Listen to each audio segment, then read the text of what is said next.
Hello dear students, good morning. Mentor सेरा पर आप लोगों का स्वागत है। आज से हम लोग फिजिक्स की क्लास शुरू करने जा रहे हैं, 12th क्लास की। और यह क्लास बिल्कुल मुफ्त होगा और इस क्लास को आप लोग कंटिन्यू करें ताकि आप लोगों की बोर्ड की तैयारी एंड अदर कॉम्पिटिटिव एग्जाम्स की तैयारी अच्छे से हो सके। हम उन टॉपिक्स को ज़्यादा ध्यान देंगे जो टॉपिक्स कॉमन टॉपिक्स हैं और जिस टॉपिक्स को लेकर न्यूमेरिकल्स बहुत ज़्यादा क्रिएट किए जाते हैं, तो उन टॉपिक्स को हम लोग कवर करेंगे और साथ में ही यह भी कवर करेंगे कि किस प्रकार जो है बोर्ड में अलग अलग बोर्ड में किस प्रकार से क्वेश्चंस जो हैं अलग अलग तरीके से डिज़ाइन किए जाते हैं, बनाए जाते हैं। ठीक उसी प्रकार प्रत्येक एग्जाम में अलग अलग जो कॉम्पिटिटिव आपके एग्जाम्स हैं उनमें भी किस प्रकार से प्रश्न क्रिएट किए जाते हैं जो कि न्यूमेरिकल बेस्ड होते हैं। ठीक है, उन तमाम टॉपिक्स को हम लोग यहाँ पर कवर करेंगे और उन सभी प्रॉब्लम्स को सॉर्ट आउट करने का पूरा प्रयास करेंगे। तो बच्चों, आज से हम लोगों का फिजिक्स का क्लास शुरू हो रहा है और एक सुंदर सा आगाज करने जा रहे हैं हम लोग फिजिक्स की 12th क्लास की। ठीक है, तो इस क्लास का आप लोग बहुत अच्छे से आनंद लेंगे, बहुत प्यार देंगे और हमारी पूरी कोशिश रहेगी इस क्लास के जरिए आप लोगों के जितने भी डाउट्स होंगे उन सभी डाउट्स को क्लियर करवाना और फिजिक्स को बहुत इजी तरीके से आप लोगों के बीच रखना और आप लोगों को समझाना। यानी फिजिक्स जो है एक प्रकार से देखा जाए तो पूरा का पूरा मैथमेटिक्स होता है। ठीक है, जिसमें न्यूमेरिकल्स अगर आपको नहीं आता है बनाने तो फिजिक्स का कोई मतलब नहीं बनता। ठीक है, और विथ प्रैक्टिकल भी अगर आप करते चले तो ज़्यादा बेटर है। ठीक है, तो फिजिक्स का जो हम लोग क्लास करेंगे इसमें आपको क्या क्या चीज़ें मिलेंगी, कौन कौन सी चीज़ें आप लोग इसमें यहाँ पर देखोगे इस चैनल पे। ठीक है, सबसे पहली बात तो मैंने बता दिया कि यह क्लास जो होगा पूरी तरह बिल्कुल मुफ्त होगा, इसका कोई चार्ज नहीं है। ठीक है, तो आप लोग अच्छे से इस क्लास को कवर अप करेंगे एंड उसके बाद यह क्लास कंटिन्यू प्रत्येक दिन शाम 7 बजे आपके बीच यह क्लास आ जाएगा। ठीक है, अपना टाइम एक शेड्यूल फिक्स कर लेंगे और उस शेड्यूल के अकॉर्डिंग आप अपनी क्लास को अटेंड करेंगे पर डे, ताकि आप लोग 2025 में होने वाले एग्जाम में बेहतर से बेहतर प्रदर्शन कर सके और किसी भी प्रकार के एग्जाम में आप अच्छा कर सके, चाहे वो एनडीए का हो, चाहे वो नेवी का हो, चाहे वो एयरफोर्स का हो, चाहे अदर कॉम्पिटिटिव एग्जाम हो। ठीक है, हम कोशिश करेंगे कि उस तरह के प्रश्नों को यहाँ पर मतलब इंक्लूड करें ताकि आप लोगों को वहां पर बहुत अच्छे से उस प्रश्न को डील करने में आसानी हो। ठीक है, तो चलिए बच्चों, आज हम लोग 12th की क्लास स्टार्ट कर रहे हैं। तो जैसा कि हम लोग जानते हैं कि 12th की क्लास में कई सारे डायनामिक्स चैप्टर्स हैं। उन चैप्टर्स को नहीं, उनको यूनिट्स में डिवाइड किया गया है फिजिक्स के अंतर्गत। ठीक है, एनसीईआरटी के अकॉर्डिंग अगर देखा जाए तो उन टॉपिक्स को हम लोग यहाँ पर बहुत अच्छे से कवर करेंगे। आज जो इस वीडियो में हमारी जो फर्स्ट क्लास होगी वो इलेक्ट्रोस्टैट से होगी, क्योंकि एनसीईआरटी के अकॉर्डिंग या अदर बुक्स के अकॉर्डिंग भी आप देखोगे तो फर्स्ट जो टॉपिक हमारा 12th का आता है वो हमारा इलेक्ट्रोस्टैट है। और इलेक्ट्रोस्टैट के टॉपिक को हम एक एक टॉपिक को कवर अप करेंगे और बहुत बेहतरीन अंदाज में करेंगे और विथ न्यूमेरिकल के साथ करेंगे। और हमारे न्यूमेरिकल बनाने का जो तरीका होगा very fantastic and very easy होगा, जिससे आप सभी लोगों को अच्छे से समझ में भी आए। तो चलिए बच्चों, इस क्लास को शुरू करते हैं।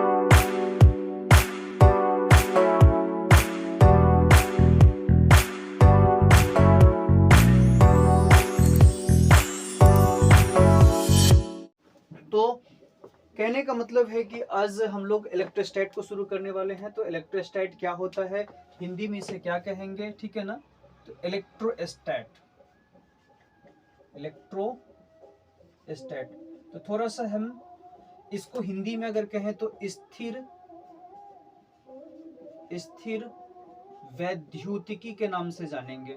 वैद्युतिकी,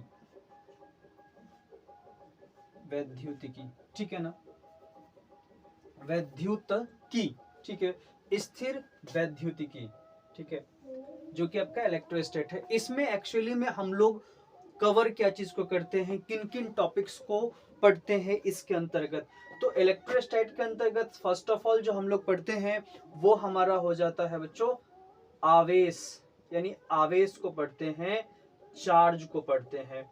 अब इसी में डिस्कस करेंगे कि चार्ज जो है कितने तरह का होता है। आवेश के बाद जो बच्चों आ जाता है वह आ जाता है आपका विद्युत क्षेत्र, ठीक है। तो हम लोग इसके अंतर्गत विद्युत क्षेत्र को भी पढ़ेंगे, यानी इलेक्ट्रिक फील्ड इंटेंसिटी, या इलेक्ट्रिक फील्ड कह लीजिए, इंटेंसिटी मतलब तीव्रता हो जाएगा, तो इलेक्ट्रिक फील्ड, ठीक है। तो इलेक्ट्रिक फील्ड को यहाँ पर हम लोग कवर अप करते हैं। और साथ में तीसरा जो टॉपिक आ जाता है वो है विद्युत विभव, विद्युत विभव, ठीक है। और चौथा जो आपका इसमें टॉपिक आ जाता है वो है आपका संधारित्र, संधारित्र, ठीक है। तो ओवरऑल जो हम लोग पूरे इलेक्ट्रोस्टैट के अंतर्गत जो पढ़ेंगे, ठीक है, वो आपका ये 4 टॉपिक आ जाएगा। और इसमें एक और द्विध्रुव आघूर्ण भी आ जाता है, ठीक है ना, द्विध्रुव, द्विध्रुव आघूर्ण, ठीक है, द्विध्रुव आघूर्ण, ठीक है। यानी इसको अंग्रेजी में अगर बात करें तो इसको बोलेंगे electric potential, potential, sorry, potential, ठीक है ना, इसको बोलेंगे कैपेसिटर, ठीक है। और ये जो है आपका डाइपोल,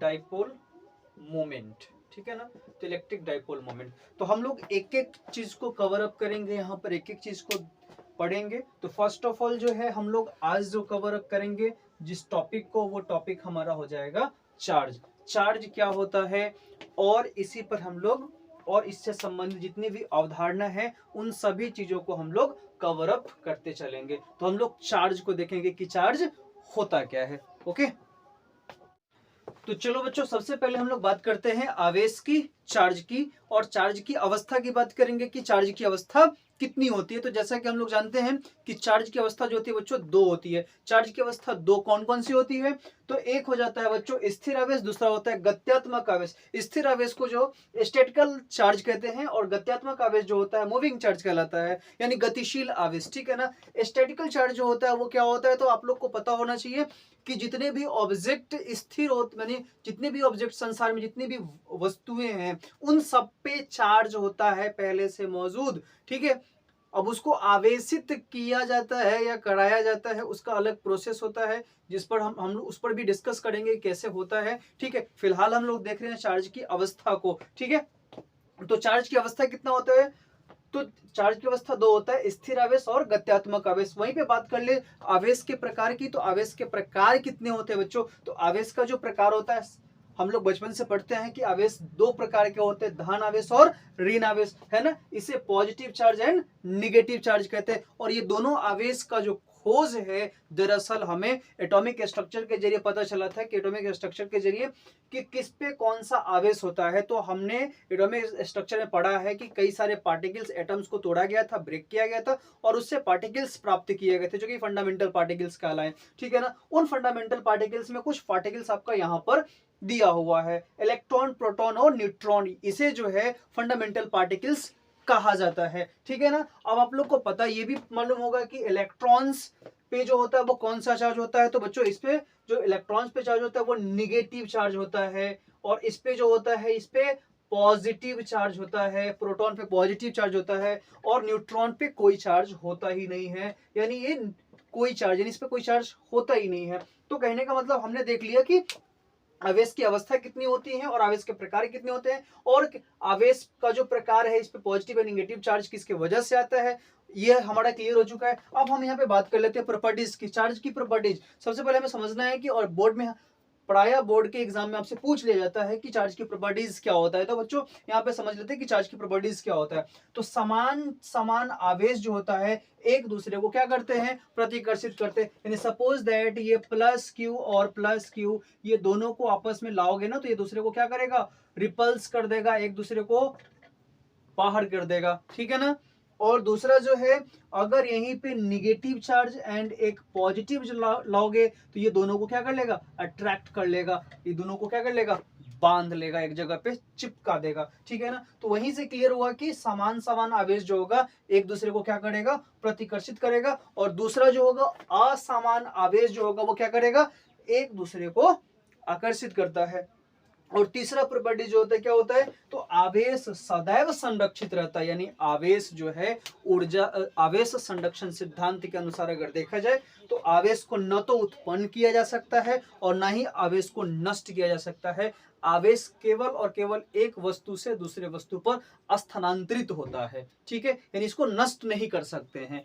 अब ये स्थानांतरण किस प्रकार से होता है किसी भी बॉडी में आवेशों का, यानी एक बॉडी से दूसरे बॉडी में आवेश किस प्रकार से जाता है, तो हमें ये भी मालूम होना चाहिए कि आवेश जब हम मालूम करते हैं यानी आवेश उत्पन्न करते हैं तो आवेश जो होता है वो किस प्रकार से उत्पन्न होता है, ठीक है ना। तो आवेश को हम घिसकर उत्पन्न कर सकते हैं, किसी बॉडी में प्रेरण करा के उत्पन्न कर सकते हैं, यानी ओवरऑल जो है आवेश किसी भी प्रकार से जो है उत्पन्न, मतलब कई प्रोसेस के जरिए आवेश उत्पन्न किया जा सकता है। तो चलिए बच्चों, क्वांटाइजेशन ऑफ चार्ज को समझते हैं कि क्वांटाइजेशन ऑफ चार्ज क्या होता है, ठीक है। तो क्वांटाइजेशन ऑफ चार्ज का मतलब क्या होता है, यानी आवेश का क्वांटमीकरण, यानी आवेश एक बॉडी से दूसरे बॉडी पर जब ट्रांसफर होता है तो वही जो प्रोसेस होता है आवेश का क्वांटमीकरण होता है, यानी आवेश क्वांटमीकृत होता है, ठीक है। इसमें कई सारे टॉपिक्स होते हैं जो बहुत इंटरेस्टिंग है फिजिक्स में, और फिजिक्स दुनिया का सबसे आसान सब्जेक्ट है, आप अच्छे से समझेंगे। तो चलिए पहले समझ लेते हैं हम लोग quantization of charge. Quantization of charge क्या होता है, तो चलिए हम लोग बात कर लेते हैं क्वांटाइजेशन ऑफ चार्ज की। तो कहा जाता है कि आवेश सदैव जो है एक बॉडी से दूसरे बॉडी पर ट्रांसफर एक पूर्ण गुणज के रूप में होता है, यानी आवेश जब भी एक बॉडी से दूसरे बॉडी पर जाएगा तो एक पूर्ण गुणज के रूप में। भाई ये पूर्ण गुणज क्या होता है, ये भी समझते हैं कि पूर्ण गुणज क्या होता है। तो इसका जो व्यंजक होता है यानी इसका जो अलजेब्रिक एक्सप्रेशन होता है वो Q बराबर, यानी Q equal two plus minus any होता है। अब इसमें किसका क्या मतलब होता है ये भी समझो। तो फर्स्ट ऑफ ऑल हम लोग समझते हैं यहाँ पर जो Q है ना, ये Q जिस बॉडी पर आवेश जाएगा, यानी जितना आवेश जाएगा उसका मान, यानी ये आवेश है कि किसी बॉडी पर कितना आवेश जाएगा, ये Q हो गया आपका, ठीक है। उसके बाद जो हो गया आपका N, यही जो है आपका ये पूर्ण गुणज वाली संख्या जो है वो वही है N, यानी N यहाँ पर जो होगा 1 2 3 4 5। अब इसका मतलब भी समझेंगे कि इसका मतलब क्या होता है, ठीक है। उसके बाद हो जाएगा आपका बच्चों ई क्या हो गया, तो ये हो गया इलेक्ट्रॉन। इलेक्ट्रॉन का मतलब एक इलेक्ट्रॉन पे कितना चार्ज होता है, तो हमें मालूम है ना कि एक इलेक्ट्रॉन पे कितना चार्ज होता है 1.6 into 10 to the power minus 19 coulomb. ये तो बच्चा जानता है भाई एकदम बहुत अच्छे तरीके से। तो ये हो गया आपका ये। अब यहाँ पर दो चीज और बच गया, एक पॉजिटिव एंड निगेटिव है। तो यहाँ पर समझ लो ये पॉजिटिव का मतलब क्या होगा और निगेटिव का मतलब क्या होगा। तो पॉजिटिव का मतलब जो होता है बच्चों कि जो वस्तु यानी जो ऑब्जेक्ट, ठीक है, चार्ज क्या करेगा, डोनेट करेगा। यानी मान लो कि ये एक ऑब्जेक्ट है और एक ऑब्जेक्ट ये है, ठीक है। अब ये दोनों ऑब्जेक्ट को आपस में एक दूसरे के करीब लाएं या एक दूसरे को सटाए, जैसे हाथ कोई, जैसे ये मार्कर दो है, इसी को मैंने ऐसे रगड़ा, ठीक है, तो कुछ देर बाद क्या होगा, या बाल में ही ऐसे ऐसे करके अगर रगड़ेंगे तो क्या होगा कि इस पे इलेक्ट्रॉन्स आ जाएंगे, ठीक है। और इस जब इलेक्ट्रॉन आ जाएंगे तो कागज को कुछ बुरादे लेंगे और उसे चिपकाएंगे तो चिपक जाएगा, ठीक है। तो चिपकने का मतलब हो गया कि इलेक्ट्रॉन्स उस पर आए। तो ये इलेक्ट्रॉन्स किसी वस्तु पर कितनी मात्रा में जाता है, ठीक है, उसका क्या वैल्यू होता है वो भी यहाँ पर क्वांटाइजेशन चार्ज के जरिए ही स्पष्ट होगा और न्यूमेरिकल के जरिए समझेंगे हम लोग, ठीक है। तो फर्स्ट ऑफ ऑल यहाँ पर समझ लो कि ये होता है क्या, तो ये प्लस चार्ज है ना। प्लस चार्ज का मतलब है पॉजिटिव, यानी कहने का मतलब ये दो बॉडी है। अगर सपोज करो एक बॉडी जो हो गया ये भाई एक्सेप्टर हो गया, एक एक्सेप्टर को हम ए से, यानी ये प्राप्तकर्ता हो गया, प्राप्तकर्ता, ठीक है ना, यानी ये प्राप्त करेगा। और ये हो गया लूजर, यानी बी, यानी लूज करेगा, दे देगा, ठीक है ना, यानी ये हो गया आपका लूजर, ठीक है ना, लूजर यानी ये दे देगा, ठीक है ना। तो देखो जो देगा, जो देगा, ठीक है ना, उस पे पॉजिटिव चार्ज आएगा, जो देगा उस पे क्या आएगा, पॉजिटिव चार्ज, और जो लेगा उस पर निगेटिव चार्ज आएगा। क्या आएगा बच्चों, positive charge and negative charge, यानी जो लेगा उस पर निगेटिव चार्ज और जो देगा उस पर पॉजिटिव चार्ज। क्लियर हुआ? तो यहाँ पे आपने ये देख लिया कि कैसे चार्ज जो होता है, किस पे पॉजिटिव और किस पे निगेटिव। तो एक तो क्लियर हो जाएगा कि आप पहचान लोगे कि कौन से बॉडी पर पॉजिटिव चार्ज होगा और कौन से बॉडी पर निगेटिव चार्ज होगा। तो जो बॉडी, जिस बॉडी से चार्ज जाएगा, जिस बॉडी से चार्ज जाएगा, ठीक है ना, उस बॉडी पे पॉजिटिव चार्ज आ जाएगा, और जिसको प्राप्त होगा चार्ज उस पे निगेटिव चार्ज आ जाएगा। वेरी सिंपल सी बात है। अगर इस मार्कर को अगर हम रगड़े अपने बालों में, ठीक है ना, तो ये जो मार्कर पे जो चार्ज आएगा, यानी इसके अंदर जो अट्रैक्शन का प्रॉपर्टीज आएगा, वो किसके वजह से आया, तो हमने रगड़ा, यानी बाल का जो इलेक्ट्रॉन था वो इलेक्ट्रॉन इस मार्कर पर आ गया, और जिसके वजह से कागज के बुरादे को क्या कर दिया, इसने अट्रैक्ट कर लिया। अब यहाँ पर एक चीज समझने वाली बात है भाई, कि ये जो चार्ज हम लोग कैसे पता करेंगे कि ये चार्ज जो है इस पर कितना गया, तो उसे पता करने के लिए हमें जो है क्वांटाइजेशन ऑफ चार्ज का हेल्प लेना पड़ेगा। तो क्वांटाइजेशन ऑफ चार्ज के हेल्प से हम क्या समझेंगे, तो क्वांटाइजेशन ऑफ चार्ज के हेल्प से हम यह समझेंगे कि बच्चों, कि चार्ज जब भी एक बॉडी से दूसरे बॉडी को जाएगा ना, तो एक बॉडी से दूसरे बॉडी को जब भी चार्ज जाएगा तो वह एक पूर्ण संख्या के रूप में जाएगा। यानी चार्ज इस बॉडी को इस बॉडी को जाएगा ना, तो एक इलेक्ट्रॉन अगर इससे निकला है तो यहाँ पर एक ही इलेक्ट्रॉन जाएगा, यानी एक इलेक्ट्रॉन निकलेगा, यानी एक इलेक्ट्रॉन जाएगा, या 2 इलेक्ट्रॉन जाएगा, या 3 जाएगा, या 4 जाएगा, या 5 जाएगा, या 6 जाएगा, ठीक है ना, या 7 जाएगा, 8 जाएगा, यानी जितना भी हो जाएगा जाएगा, लेकिन कभी भी 1.2 नहीं जाएगा, ठीक है, 4.5 नहीं जाएगा, 2.5 नहीं जाएगा, 3.5 नहीं जाएगा, यानी ऐसा कभी, या 1/2 नहीं जाएगा। यानी कभी भी चार्ज का ट्रांसफर इस फॉर्म में हो ही नहीं सकता। यानी चार्ज का ट्रांसफर जब भी होगा, ठीक है, वो इस फॉर्म में होगा, इस फॉर्म में। क्लियर है? तो हमने इस वीडियो में डिस्कस किया चार्ज की अवस्था का, चार्ज की अवस्था कितना होता है, ठीक है, और क्वांटाइजेशन ऑफ चार्ज को हमने यहाँ पर डिस्कस किया। अब नेक्स्ट वीडियो में हम लोग डिस्कस करेंगे क्वांटाइजेशन ऑफ चार्ज के न्यूमेरिकल्स पे, और वहां पर समझेंगे कि किस प्रकार से जो है क्वांटाइजेशन ऑफ चार्ज के जरिए हम ये स्पष्ट करेंगे कि 1 2 3 4 5 इलेक्ट्रॉन किस प्रकार से ट्रांसफर होते हैं, ठीक है ना, ये समझने का प्रयास करेंगे न्यूमेरिकल के हेल्प से। तो थैंक यू सो मच बच्चों, इस वीडियो को कंटिन्यू और आगे बढ़ाते रहिए, शेयर करते रहिए, देखते रहिए, ठीक है, और हम पर डे आपके लिए एक छोटा छोटा टॉपिक लेकर आएंगे जो बेहतरीन ढंग से होगा और बहुत फास्ट तरीके से होगा और फंटास्टिक तरीके से, और सभी टॉपिक पे हम न्यूमेरिकल्स डिस्कस करेंगे। न्यूमेरिकल से क्या होगा कि बच्चों कि आप लोगों को टॉपिक अच्छे से समझ में आ जाएगा, क्लियर कट में समझ में आ जाएगा और बेहतरीन ढंग से समझ में आ जाएगा, ठीक है, और इसके आगे हम इस क्लास को कंटिन्यू रखने का पूरा प्रयास करेंगे। चलिए, थैंक यू सो मच।